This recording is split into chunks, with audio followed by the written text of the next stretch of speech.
Hey everyone, welcome back to my channel.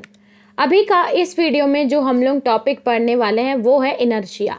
Last के videos में मैंने आपको बैलेंस्ड और अनबैलेंस्ड फोर्सेस बताए थे। उसके बाद नेक्स्ट जो टॉपिक आता है वो आता है न्यूटन लॉ ऑफ मोशन। लेकिन उसमें कुछ टर्म ऐसे हैं उनको समझना पहले ज़रूरी है, इसीलिए हम लोग लॉ पढ़ने से पहले कुछ टर्म पढ़ेंगे। और जो मोस्ट इम्पॉर्टेंट टर्म है वो है हमारा इनर्शिया। नाम से तो थोड़ा डिफ़िकल्ट लग रहा है बहुत ईजी। इसमें इनर्शिया ये बताता है कि जैसे कि कोई ऑब्जेक्ट है, ये ऑब्जेक्ट है, ये अगर रेस्ट पे है तो ये रेस्ट पे ही रहेगा। इसकी ये अगर हम उसको फोर्स अप्लाई करते हैं तो भी ये कभी कभी फोर्स को रेजिस्ट करता है और चेंजेस को या मोशन को रेजिस्ट करता है।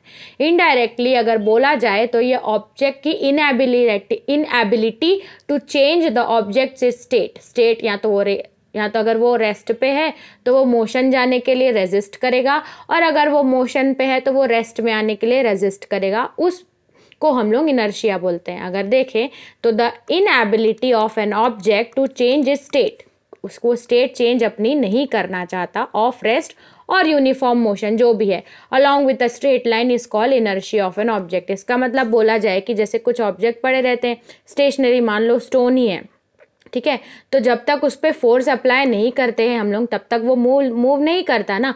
मतलब वो जिस स्टेट पे है उस स्टेट पे उसको इनर्शिया रखती है। और कभी कभी अगर हम लोग थोड़ा फोर्स अप्लाई करते हैं तो भी वो ऑब्जेक्ट मूव नहीं करता। क्योंकि उसमें इनर्शिया एक्ट करता है। इनर्शिया एक ऐसा फोर्स रहता है जो कि रेजिस्ट करता है चेंज को। अगर वो रेस्ट पे है तो अगर हम फोर्स अप्लाई करें कुछ टाइम पर इनर्शिया काम करेगा कि नहीं, चेंज नहीं करना है। उसके बाद अगर ज़्यादा फोर्स अप्लाई होता है तो वो चेंज होने लगता है। इसमें बोला जाए कि अगर it is at rest in state, अगर वो रेस्ट पे है तो वो रेस्ट पे ही रहेगा, और अगर वो मूव कर रहा है तो उसकी टेंडेंसी रहेगी कि वो मूव करता रहे, उसको बोलते हैं हम लोग इनर्शिया। अगर बोला जाए कि ये किसी भी ऑब्जेक्ट की इनहेरेंट प्रॉपर्टी रहती है, कोई भी ऑब्जेक्ट आप देख लो, अगर वो मूव करता है तो अगर हम उसमें अचानक से फॉर एग्जाम्पल गाड़ी चला रहे हैं, अगर गाड़ी मूव करी, अचानक से हम लोग ब्रेक मारते हैं तो वो थोड़ा धीरे जाके रुकती है, वो रुकती है, मतलब वो इसमें इनर्शिया एक्ट करता है जो कि उस ऑब्जेक्ट को रेस्ट पे आने नहीं देता। और बोला जाए कि यही इनर्शिया हम लोग अपने फर्स्ट लॉ ऑफ मोशन में भी पढ़ेंगे, और फर्स्ट लॉ ऑफ मोशन को हम लोग गैलीलियोज लॉज ऑफ इनर्शिया भी बोलते हैं, ठीक है। और अगर इनर्शिया को मेजर करते हैं वो मास से मेजर करते हैं, मतलब mass it is directly proportional to the mass. वो बोला जाए कैसे बोला, देखो क्या होता है, जैसे कि फॉर एग्जांपल अगर हम लोग देखें कि अगर आप एक बॉल रेस्ट पे है और अब मतलब इसमें एक इनर्शिया है, अभी अगर आप उसको किक करोगे तो वो मूव करके फिर वो रेस्ट पे जाएगा क्योंकि उस पर इनर्शिया एक्ट करेगा। तो ये आप उसको मूव कर दिए, मतलब आपको इसमें जो फोर्स लगा वो कम लगा और इनर्शिया एक्ट नहीं कर पाया, ठीक है। और इसमें अगर आप इधर ये वाली इमेज में देखोगे तो स्टोन है, अगर स्टोन को आप किक करोगे तो वो हार्डली मूव करेगा, मतलब उसका इनर्शिया स्ट्रांग होगा।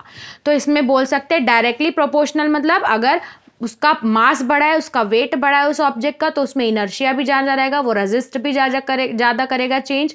और अगर वो ऑब्जेक्ट छोटा है तो इनर्शिया भी स्मॉल रहेगा, और उसका मास स्मॉल है तो इनर्शिया भी डायरेक्टली प्रोपोर्शनल है। मास ज़्यादा तो इनर्शिया ज़्यादा, मास कम तो इनर्शिया भी कम। वैसे ही अगर मैं आपको एक और एग्जांपल दूं कि अगर हम लोग अगर 1 रुपये के कॉइन को टॉस करते हैं, तो 1 रुपये के कॉइन टॉस करना और पेपर, तो पेपर जो रहेगा, नोट रहेगा, वो इजीली ही मूव हो जाएगा क्योंकि उसमें इनर्शिया कम है, उसका मास वेट कम है। वैसे ही कॉइन का edge compare to note weight थोड़ा ज़्यादा है, मतलब इसमें इनर्शिया भी ज़्यादा होगा। तो ये एग्जाम्पल हमने देखे।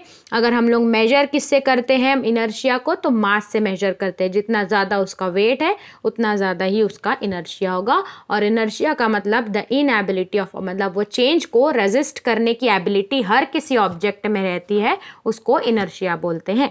तो ये टॉपिक में हमने पढ़ा अबाउट इनर्शिया। अब नेक्स्ट वीडियो में हम लोग डिस्कस करेंगे फर्स्ट लॉ ऑफ मोशन। तो चलिए चलते हैं नेक्स्ट वीडियो में, लिंक आपको डिस्क्रिप्शन में मिल जाएगा। और अगर आपको वीडियो पसंद आई तो don't forget to subscribe the channel. Thanks for watching.